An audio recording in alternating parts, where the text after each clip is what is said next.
are the three secrets to integrating Yeah. your psychedelic transformation? I mean, growing up when you heard psychedelic, for me, I was like, oh, those hippies in the 60s, right? There Yes. seemed to be some judgment for sure, and then fear, and then, oh, that's not for me. I'm not a druggie. There seemed to be a lot of labeling that went on there and misinformation. I mean, it's still there because Mm. I can tell you that like working up to I was completely substance free other than alcohol because the military loves their alcohol. Oh, I yeah. was yeah, that's the drug of the military. Um, I was completely substance free until I got out of the military when I was 27, 28 years old. I hadn't had cannabis, not a thing in my body system. Oh, wow. And so I was absolutely terrified of the concept of LSD because I'd been told that LSD would make you jump out of windows and that it would bond to your DNA and they could find it 20 years after you're dead. And all of these little sort of myths, some of which may be true, that it changes you forever. And I was like, now that I've sat with it, I'm like, well, yes, it does. But it doesn't change you in the ways that I think some of the fear-based narrative has been.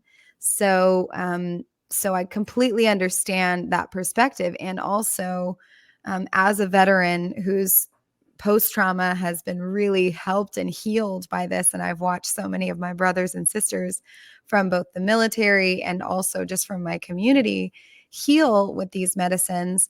I've come to recognize the difference, in my opinion, between drugs and medicines. Ah, And to me, these are true medicines that have been around for quite some time.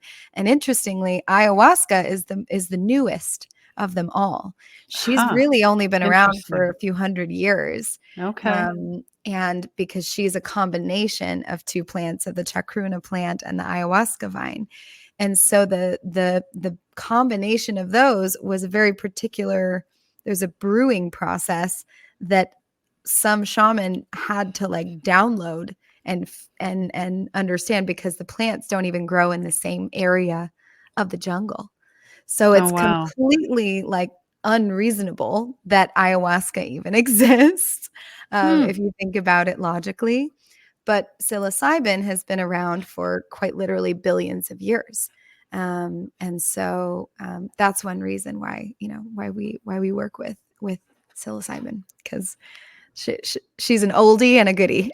Yeah. I mean, I love mushrooms, period. So Mhm. Yeah. being vegan, yeah. And my sister she's a little more versed, and we've had some mushroom tea, and I've tried some CBD. I tried THC, but I tried way too much. It was not a good experience. And my son laughed at me and he said, Mom, you got to make sure you take the right amount, and you need to make sure you have someone with you. Oh, this is so powerful, and kudos to your son. He knows how to do it.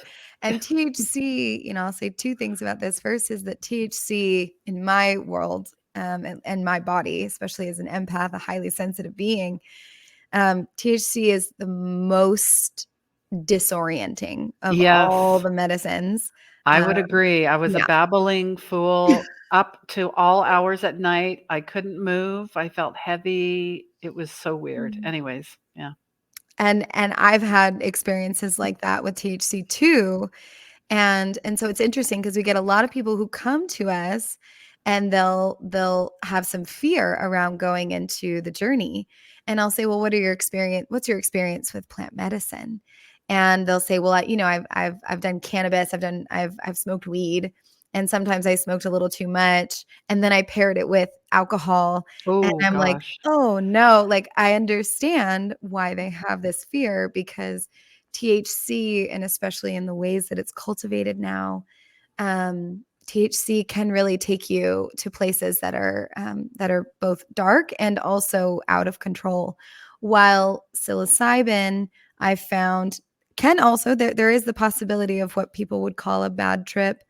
I think a bad trip is really just an incomplete trip. We can talk about that. That's funny. I like that. But But essentially, it doesn't take you to these places of total out of control the way that cannabis does. And also, what your son said was so accurate, because what we talk about is set mindset, the intention with which you are sitting with the medicine, knowing that it's a medicine, right? And it's going to do some work on you.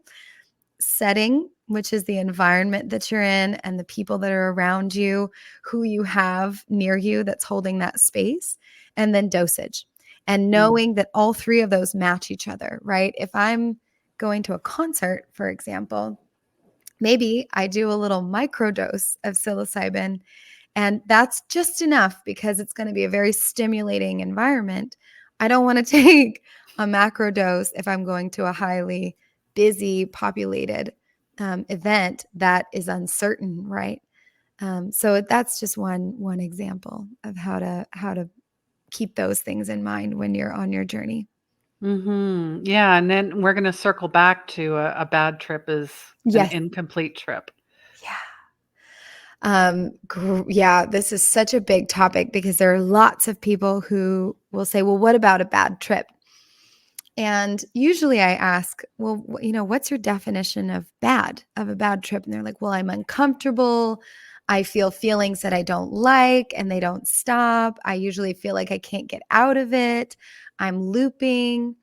And my experience as a facilitator is that people, we almost always go into some experience of that, but that experience gets to be temporary if you are in the right environment, if you have the right dosage and you have the right facilitation, either tools or facilitator to help you move through whatever that is. Because really, that's just a block that you're facing. We call it a gate in our work. So you get to the gate, the resistance gate, and you have all the resistance. You're like, I don't want to go there. I don't want to think about that. That's in the past. We're not going there. And so what happens is the medicine will loop you around until um, until you face it. And Mm, if you don't face it before the medicine completes, like before it's over in your system, then the whole experience was just the medicine saying, this is what you need to look at. And our system saying, no, I don't want to do that. I don't want to look at that. I don't want to look at that. So it's really a result of resisting the potential healing that the medicine is trying to do. And when you sit with a facilitator, the chances are much higher that you'll have the right environment and dosage to get you into a place like that. And then you'll have the facilitator and the tools to move you completely through so that on the mhm. other side, you feel that sense of, oh yeah, okay. Yeah, I did it. And that's when you get the like upswing and suddenly it's no longer a bad trip. It was just a temporary challenge. Yeah, I love that, and I had asked the community if anyone's ever done psychedelics, if they had questions, and we were just talking about cannabis, so Brandy, Mm. you might wanna go back Yeah. and have a Yeah. look. Yes, definitely.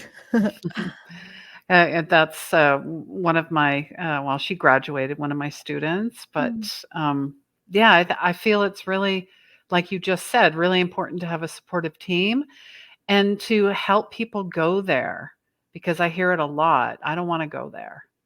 So why do you think people don't wanna go there?